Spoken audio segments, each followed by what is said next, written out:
Hello traders, Lord Ray with HypedOnCrypto.com, your number one source for cryptocurrency technical analysis and blockchain education. In this video, we're just going to be doing a quick lightning analysis on NEO to Bitcoin. If you enjoyed this video, hit that like button, that bell, that sub. Multiple things going on, multiple schools of thought, so let's talk about it.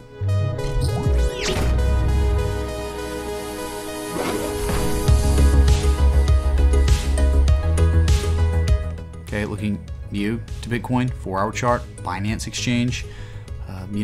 We've just had wonderful trades out of this coin, like 3 times. We had 3 successful trades. We started forming this upward sloping channel. It seemed like from the genesis of the trend reversal, the very evident trend reversal. Okay, that trend is still intact right now despite falling out of this channel. Okay, the 200 MA is used all the time as a critical support. You never want to fall below the 200 MA.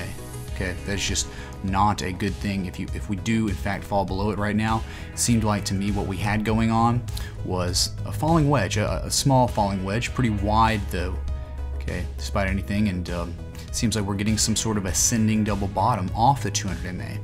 If we can somehow hold above this area, I do believe we could see a very nice move to the upside, maybe possibly make a measured move on this wedge. Okay, so double bottoms off 200 MAs are common, and you see them all over the place, and it just gives confirmation that this was the bottom, right, our lowest level we were going to fall to, because it's just so critical. You fall below this area, you could see a nasty drop, and we did say, okay, even though when you do fall, if you did fall below this area, we said there was also one more spot of value down here, that if just the outside shot chance this didn't work out, you might get another opportunity down here. But what makes me, I guess what gives me more confidence on this double bottom right here, okay, off the 200, is the fact that we have Class A bullish divergence on our MACD histogram, right? We made a low on price, then we made a lower low on price, okay? And we made significantly lower levels of negative momentum. Great. What else I like?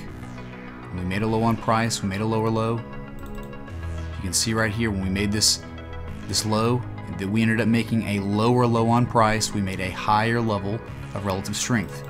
That signifies bullish divergence on the RSI, so both our nice indicators, our oscillators, tell us that we have bullish divergence. It's always fantastic when you can get both telling us that, because a lot of times it's just one or the other. Okay, so great stuff when you see both of those.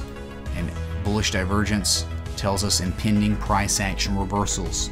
Now, to the extent of how high we could go from this is unknown, but if we have a bullish pattern, we know how to measure this pattern, right? Know how to find a target on this. We go ahead and do that if it worked out this way. Okay, from the widest areas of the wedge, a 647 Satoshi measure move, and again, it's starting to get really hairy where you're just completely at the very end. Normally this never happens where you get this deep into a wedge development where you're pretty much 95% of the way through it. So let's just say we were to break out in the next like 8 to 16 hours, whatever. What was it again? Sorry, I was explaining and completely lost my train of thought. Whoa, what just happened to my chart? Okay, so 630, whatever. 630 from a breakout. This right here. So it's not a very large move up, but nevertheless, this wedge isn't very big either. So,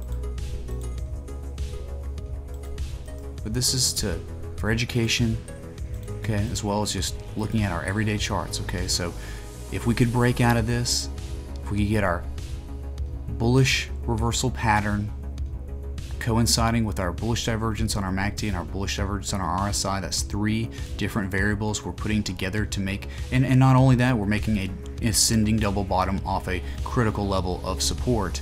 You put those 4 variables together, that is what gives us our decision-making process on making us think that we might see at least a temporary move to the upside if things worked out, barring no acts of Bitcoin, right? Because Bitcoin has messed with a ton of these coins. A ton of these coins have been very sensitive to the volatility of Bitcoin, whether it goes up or down. So this is a very quick video. I just wanted to show you about what's happening with multiple variables of this coin. Okay, so hope you enjoyed this. If you did, hit that like button, that bell, that sub. Leave your comments below. Let me know what you think. Join our Discord community. That's also in the description. And hit up our YouTube live page. Just type in Hyped on Crypto Live on YouTube. Hit that sub and bell over there. We go live from twice a day, 3 Eastern and 11 p.m. Eastern. So I will see y'all tonight once again. Until next time, stay hyped.